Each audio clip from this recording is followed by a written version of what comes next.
పాపానికి మొదటి కారణము అది. మనుషుల పట్ల, దేవుని పట్ల మనుషులకు వారి యొక్క హృదయాల్లో విరోధ భావం ఉంటుంది.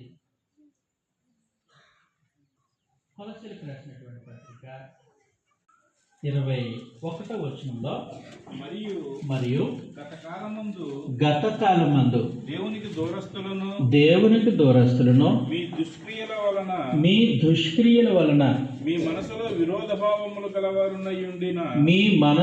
విరోధ భావము గలవారై ఉండిన మిమ్మును కూడా అన్నారు. అంటే ఏంటి? మనుషుల యొక్క మనసులో దేవుని పైన విరోధ భావం ఉంది. అంటే మనుషులు ఏం చేస్తున్నారు? దేవుణ్ణి శత్రువుగా చూడడం ప్రారంభించారు. మనుషులు దేవుని శత్రువుగా భావిస్తూ ఉన్నారు, తండ్రిగా భావించట్లేదు.